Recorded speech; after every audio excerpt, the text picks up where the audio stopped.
get this one? It's me, And then this one? Hey! Yeah. You with the blue hair and the red beanie. You're a player, right? Yeah. No way! Love you, dude. Did you ever have a nice, relaxing date night without any distractions? I guess that's the price of being awesome. Oh, Everybody! This is the guy who beat Daddy's dearest! Come on, give it up!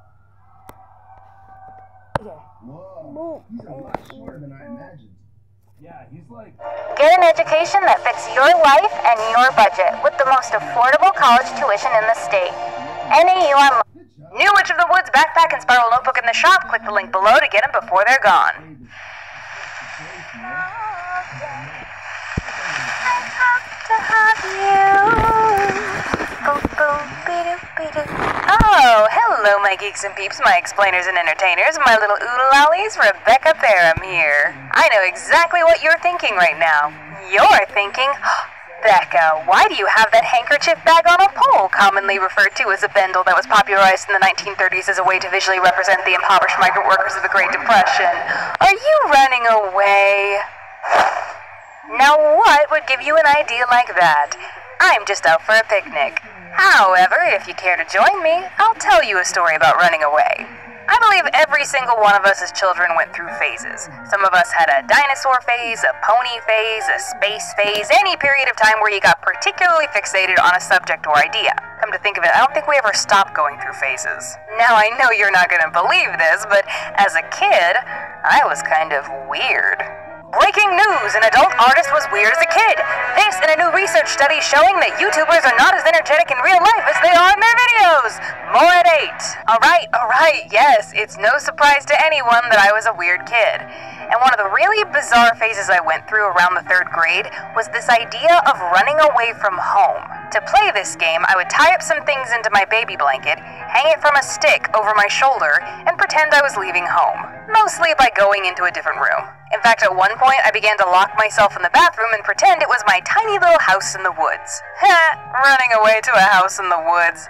The things children come up with. Honestly, though, as a kid, I never once thought of actually doing it. I was weird, not stupid. Apart from having no life experience to take care of myself, adults were generally in cahoots with each other.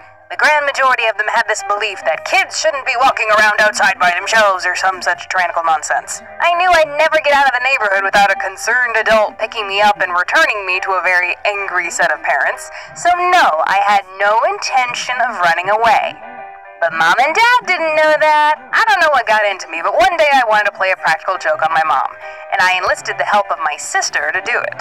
Around this age, Rachel and I were no longer going off to the local daycare after school. We were old enough to walk home. That's right, I eventually achieved my dreams, and thereby became a latchkey kid. Rachel and I would walk home from school, use our own key to get in, and then we'd have the place to ourselves for about an hour or two before Mom got home. Just enough time for tomfoolery. One unsuspecting day after school, I was bored, and thus came the aforementioned harmless prank. I was still in my running away phase, so I wrote a note for Mom to find when she got home. The note basically said, "Dear Mom and Dad, I ran away from home, but I'll be fine. Don't put up signs trying to find me. I'll build my own house and get a job, blah blah blah, yada yada. Love you and goodbye." Alright, come to think of it, in retrospect, this might not have been the most harmless of pranks to play on a parent. But listen, I pitched the idea to Rachel and she was all in. Oldest child is supposed to know better, just saying. Really shirking your responsibilities as a big sister there, Rach? I put the note on Mom's pillow, and when we heard the garage door opening, I made myself scarce. Apparently Rachel hid too, I guess for good measure. And when Mom walked into the house, she went into her bedroom looking for us and noticed the note.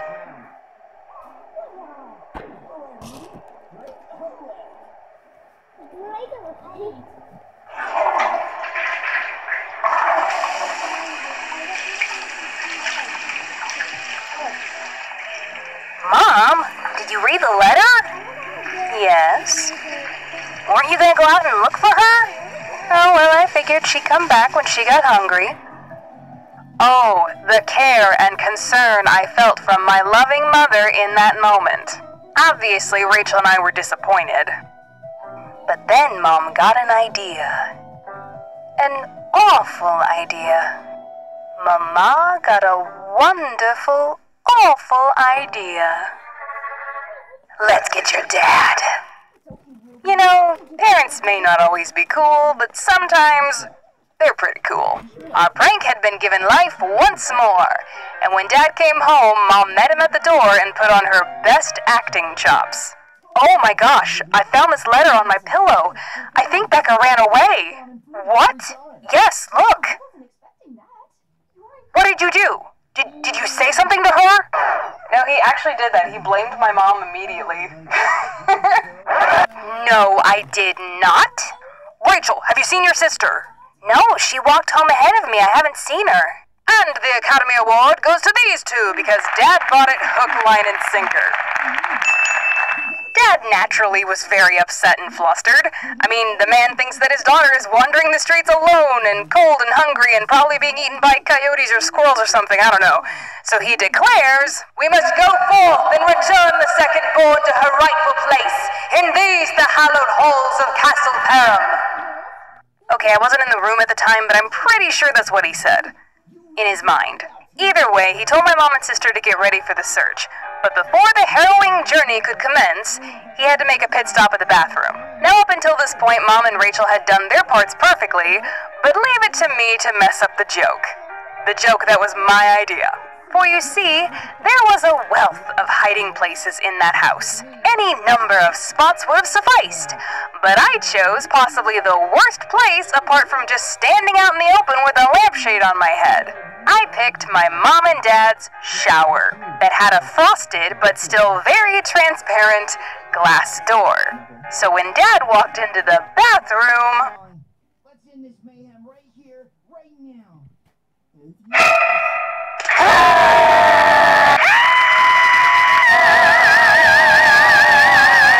Listen, all I'm saying is that I already paid for the order. It's not my problem how you get 426 pumpkins out here. I'll call you back. Dad found me in the shower and was rightfully upset. Probably very relieved, but very upset. Mom and Rachel soon came in, laughing hysterically, further rubbing salt in Dad's wound. You all are a bunch of jerks. And as if this whole video couldn't get any juicier, look what my mother found. This is the actual note from this story. She kept it all of those years. You could carbon date this thing and get 25 years of gunk off of it. And if you'll make note, fellow scholars, you shall see that the handwriting has scarcely changed. Also, I just love the fact that at the bottom here I wrote, "I love you" 4 times, just to make sure that my parents knew this was not personal. Those of you feeling sorry for my dad, don't worry. They say there's only 5 love languages, but my family has a 6th one. Messing with each other. Dad got his revenge hundreds of times over the years. And trust me when I say, I loved every moment of it. And who would want to run away from that? Thanks for joining me for a picnic, explainers. And thank you so much for tuning in, but now... And everyone will soon realize how amazing you are. Thanks. Yeah, that means a lot. Dude, I couldn't have been more obviously talking to Ruby. Welcome to the 100 billion highways inside the brain. Luckily, natural endocannabinoids are there to direct the traffic. Feeling sad? From the very first touch, Pampers, the #1 pediatrician recommended brand, helps keep baby's skin drier and healthier, so every touch will protect like the first. Pampers. This place is nice. Relax, son. On my skin. I know it sounds super cliche, but you make me feel some type of way.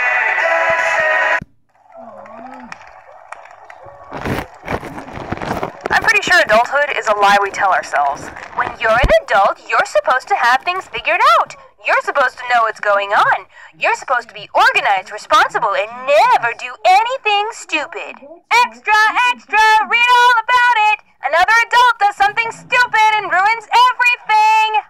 We all do dumb things. Even me. Yes, I know, hard to believe, but, oh, it's true. Exhibit A. I have medical-based phobias.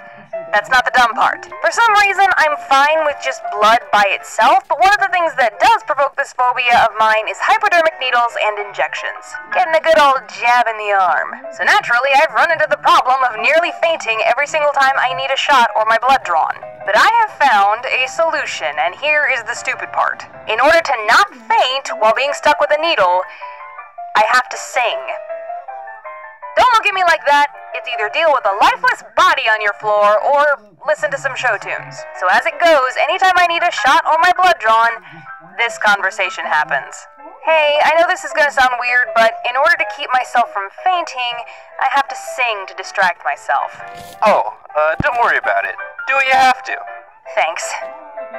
In sleep he sang to me, in dreams he came, that voice which calls to me and speaks my name. Wow, you're a really great singer. Thank you, now please hurry up. I think the reason this works is because I feel like I'm performing for the person who's drawing my blood, and my need to give a good performance actually overpowers my deep-rooted crippling psychological phobia. The show must go on, apparently. Speaking of performances, the other dumb thing I do is I can't watch performance-based reality TV shows like American Idol or The Voice or America's Got Talent. Every time a new contestant goes up to perform, I start stressing out so badly because I know what auditions feel like. Having your dream ride on giving the best performance of your life and the crushing disappointment and devastation when you blow it. I end up putting myself in every single contestant's shoes and I freak out for them, especially when they mess up. And at the end of a long day of work, I don't need that kind of stress in my life. I'm trying to relax. I want colorful cartoons and historical dramas, thank you very much. Good lord, this video should be renamed Dumb Things That Stress Me Out. Let's just move on.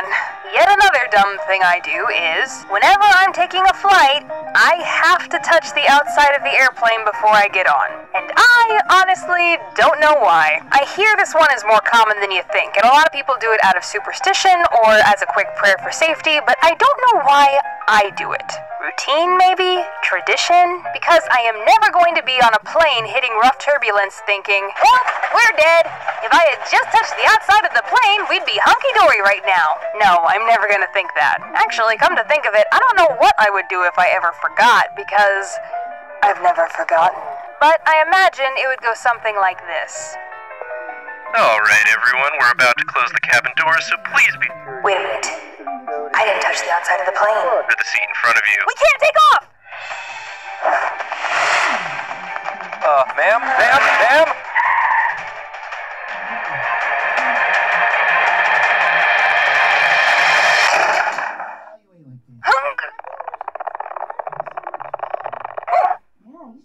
Okay, now we can take off. That was actually a lot of fun talking about the dumb things I do. I want to give a special thank you to Nathan from Drawfee, who voiced the nurse and the flight attendant. We did a really fun video over on the Drawfee channel where we had to draw some pretty outlandish superheroes. I'll put a link to the video in the description and all of their social media. Please check them out over on Drawfee. Nathan and Jacob, they are so funny and entertaining, and they were such great hosts. So yes, go check them out. Go check out the video we made. Thank you guys so much for getting my Draw My Life to the #1 spot on trending, and thank you so much for tuning in, but now I gotta tune out. Bye!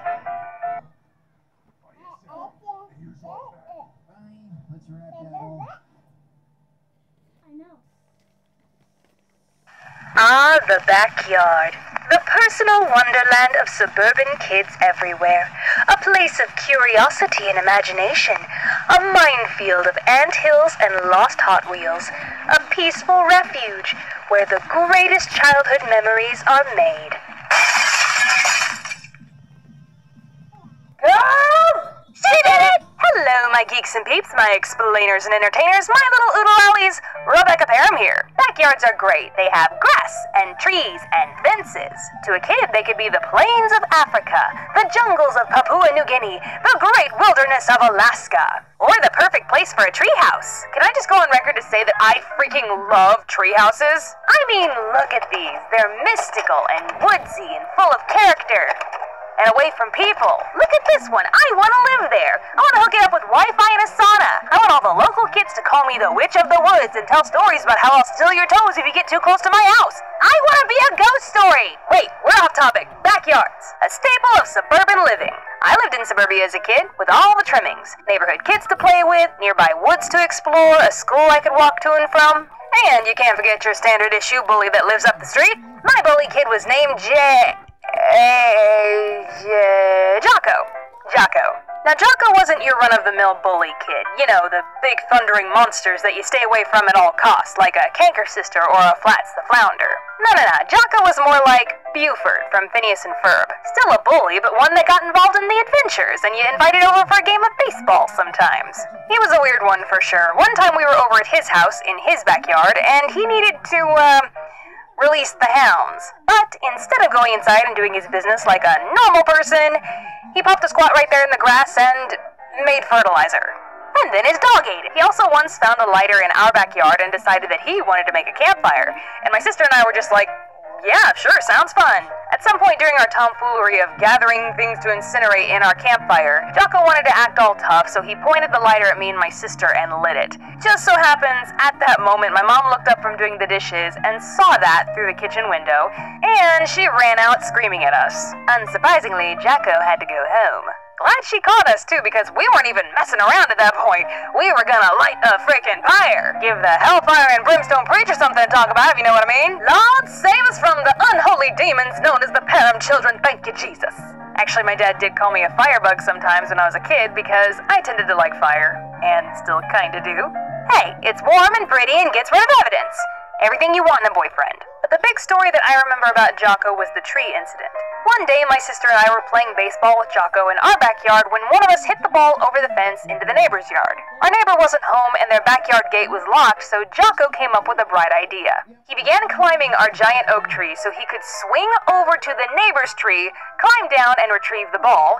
And Rachel and I just stood there watching him climb, periodically going, "You're gonna fall!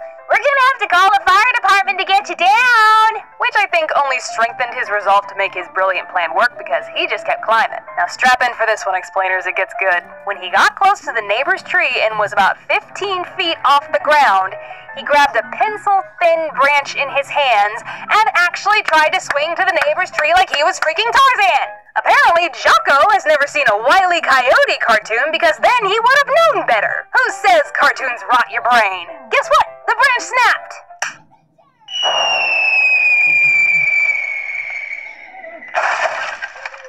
Ah! Campers Cruisers 360-bit. Ah! Mom! Jocko had not only fallen, no, he had crashed through the neighbor's wet bar, which my sources tell me is a bar or counter equipped with running water and a sink for serving alcoholic beverages in a home environment. And Jocko had completely obliterated this thing. It was like a dinosaur had stepped on it, just went pfft. Jocko was screaming so loud that his dad, who was working in their front yard up the street, heard it, came running, and kicked in the neighbor's gate to get to him. He ended up having a broken arm, which I'm still surprised to this day that that's all that happened. From the damage that I saw to this wet bar, I'm surprised he's not dead. There should have been some fractured ribs or brain damage or something. Well, I guess if you're meant to hang, you won't drown. He also had to pay the neighbor back for the wet bar, just to add insult to injury. Rolling on with the theme of breaking things, my sister and I actually did the childhood cliche of breaking a window with a baseball. You thought that opening skit was just a witty farce, huh? No, actually happened. My sister and I were in the backyard playing baseball with the neighborhood kids. Big surprise there. I was pitching, she was batting. I tossed her the ball, she hit it, it veered off to the right, and crashed right through my parents' bedroom window. And everyone in that backyard, except Rachel, hit the deck. My parents came racing outside and found my sister standing there with bat in hand, completely flustered. Both of my parents were mad, but my mom told Rachel to go get her piggy bank because she was going to pay for it. But Dad jumped in and said, "Hey, that's not fair. It was an accident. Every kid gets to break one window with a baseball." Yeah, that was my dad for you. He never forgot what it was like to be a kid, so he wanted the most fulfilling childhood for us, including all of the classic mistakes like breaking a window with a baseball. So now I gotta tell one on me. About time, I suppose. When I was about 9 and should have known better, I'd sometimes pass the time in the backyard by taking an old fence post, laying it over the side of our raised garden beds, and jumping on the end of it, launching an array of different materials into the air. Rocks, pebbles, grass, sticks, anything. This is what we did before we had the internet, kids. One day, I really wanted to launch a ball off of my makeshift catapult, but there was a problem. The ball would roll off of the fence post before I could launch it. Physics. Who knew? And in order to complete my little experiment, I needed an assistant.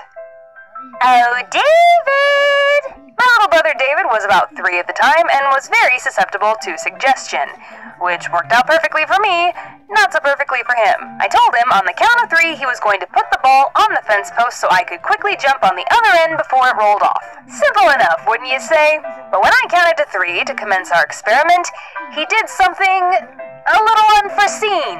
He leaned down directly over the fence post to very carefully place the ball.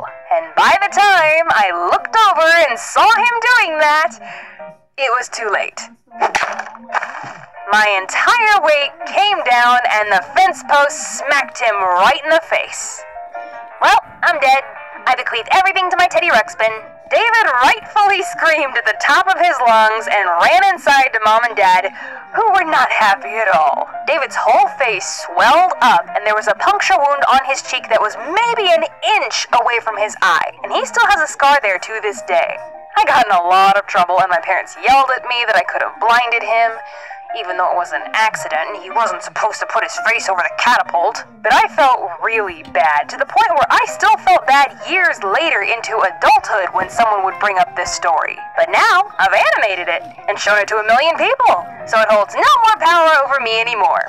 Animation, my antidepressant. So yeah, backyards, imagination, magic, wonder, childhood trauma, you get the idea. But seriously guys, go spend some time outside, get some sunshine and fresh air, it builds character. It's also really good for your mental health. Anyways, thank you so much for tuning in, but wait a minute, Editor Becca here, I've got some things to tell you before we officially tune out. I'm gonna be at PAX South again January 18th through the 20th in San Antonio, Texas. I'll just be walking around, so come up and say hi. I'm also gonna be a featured creator at VidCon London, February 14th through the 17th. Really excited about that one. It's going to be my first time in Europe, and they have me doing a lot of cool stuff for the convention, so I hope you can make it. Also, for those of you who like my singing, I recently did a cover of How Far I'll Go from Moana with Jordan Sweeto, and a rock cover of Defying Gravity with Caleb Hiles. It was so much fun to sing those songs. I never get a chance to really sing on this channel, so I gotta sing on other people's channels, I guess. I'll put the links in the description below. Please Get an education that fits your life and your budget with the most affordable college tuition in the state. NAU Online. Here's a tip for all of you in middle school and high school right now. You know that anxious feeling that you get all the time that everyone is watching?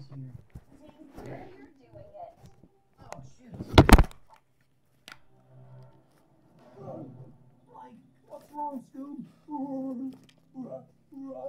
Raggy. Excuse me, what are you talking about? This lady, she's like totally cool, man. Why are you? How did Wilson just cut Scooby? He's bad, Chloe. Will that get you to sing for real and quit messing around?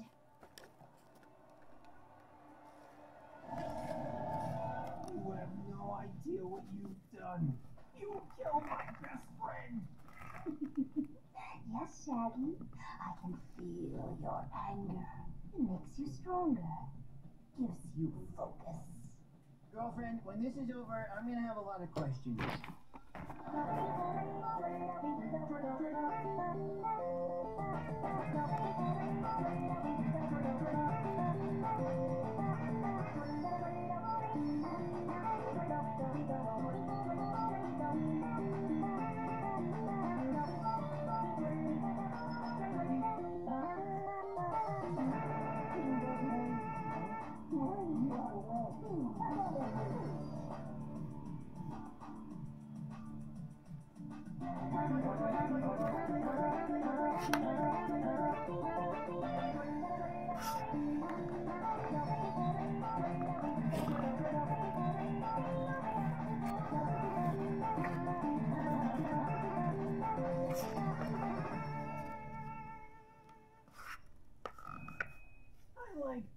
scared you, didn't I? Yeah. I don't even need a finger snap to, like, bring every dead being in this planet back to life. I wouldn't have killed your dog if I didn't know that. I understand. To tell you the truth, Scope here was looking for you. Me? Like, we came to this universe because we heard a teenager was, like, immortal. And you beat me first try. I'm guessing you have some time resetting ability. Have it! Have it! I will be in that. 0.0002%. What? Well, we have to leave, man. Well, I heard they're gathering up some powerful individuals for a tournament in a universe.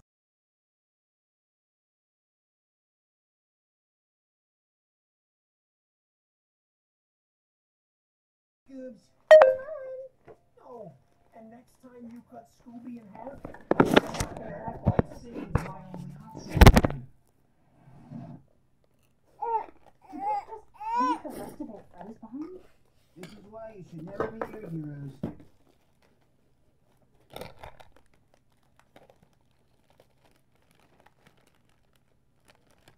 Repair your enamel with Pronamel Repair. A multi-dose formula that you brush and bite your nose to repair and strengthen enamel.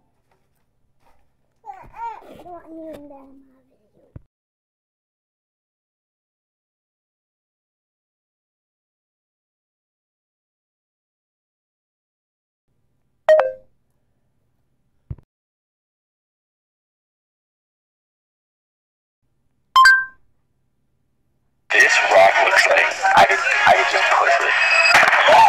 Oh my god! It's actually shaking. What?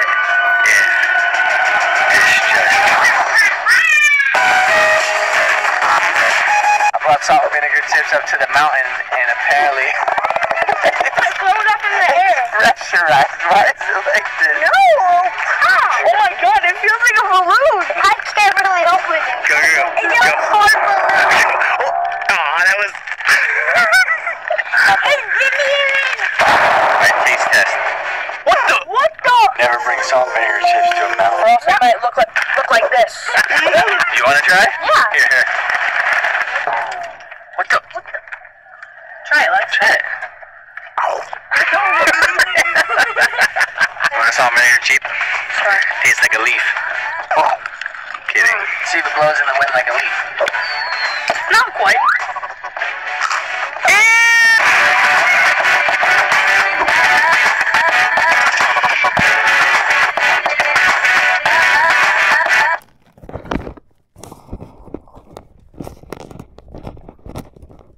Yeah, I want to show you something crazy.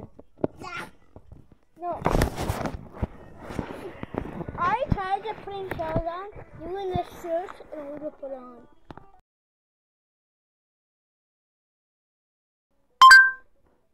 This rock looks like I could just push it. Oh my god! It's actually shaking. What? Yeah. It's just... I brought salt and vinegar tips up to the mountain and apparently it's blown up in the air. Pressurized. Why is it like this? No! How? Oh my god, it feels like a balloon! I can't really open it. Go. Hard balloon. Oh, that was... Hey, give me in! Alright, taste test. What the? Never bring salt and vinegar chips to a mountain. Or else it might look like this. You wanna try? Yeah.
All the goodies.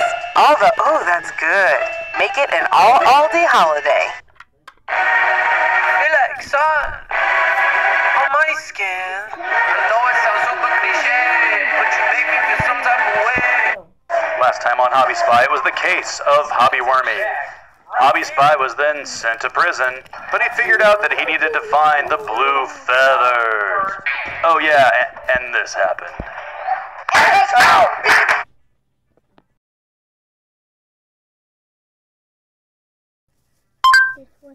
This rock looks like I could just push it.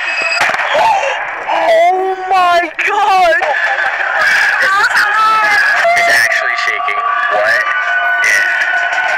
It's just... I brought salt and vinegar tips up to the mountain, and apparently... it's blown up in the air. Pressurized. Why is it like this? No! Ow! Oh my god, it feels like a balloon! I can't really open it. Go.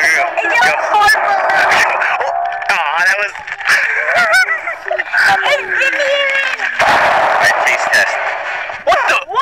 Never bring salt and vinegar chips to a mountain. Or else it might look like this. You wanna try? Yeah. Here. What the? Try it, let's try it. Want a salt and vinegar cheap? Sure. Tastes like a leaf. Oh, kidding. See if it blows in the wind like a leaf. Not quite.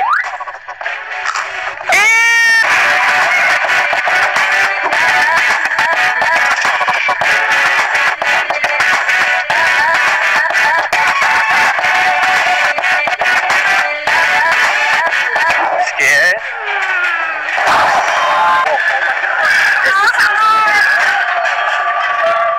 It's actually shaking. Oh god, we're gonna die, aren't we? Dude, what in this just... That's how high we are. Wow. It wasn't me, I'm on this side. How could it be me? Basic math. Fine, I will. You scared? Oh my gosh, I married a cat. Of course it had to be a scaredy one. Daddy, your shoe's untied. I'm not falling for that. What? It's all because of you.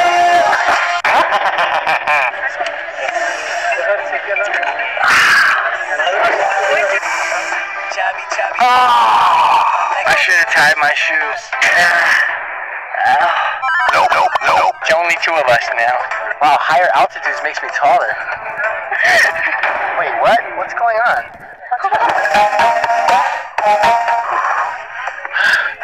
Lex, you're not watching me. Hell, you're not watching me. Say cheese for the camera. Tadpoles live here. You see them? You hungry? Yes. Okay. I'm just gonna soup it and then we're gonna... You good? You good? More from me? I never realized how irresponsible frog mothers were. Why would you give birth to babies on top of a mountain and making them maybe die on the way down? Mama, help me! Got your head. Guys, be careful. There's tadpoles up there. Thank you. No problem. I just don't want anyone to get hurt. Guys, they have an animal exhibit here. You can see real live scaredy cats. Is the scaredy cat exhibit open? What? The scaredy cat exhibit?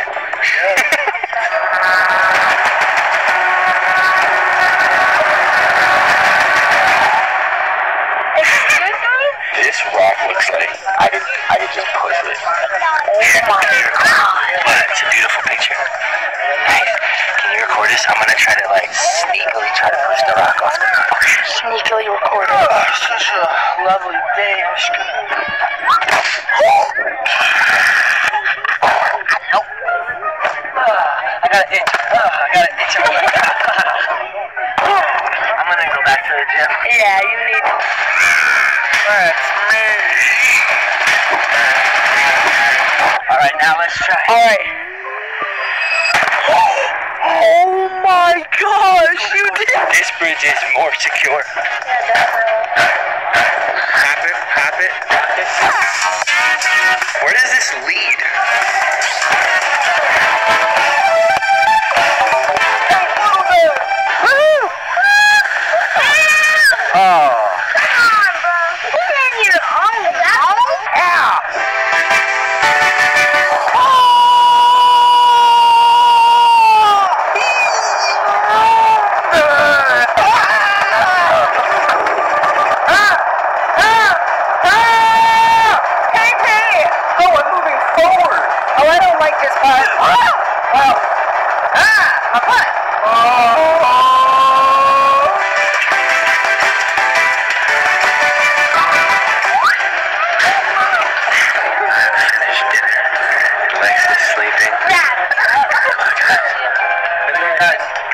Hey, Lex!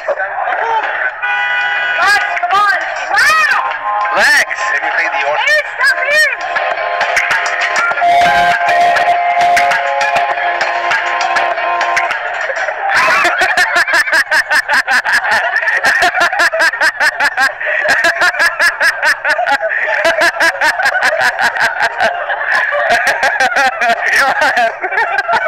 He's like, I'm leaving.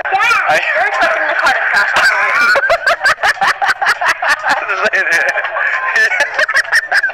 Alright, pose. Come on, let's see the poses.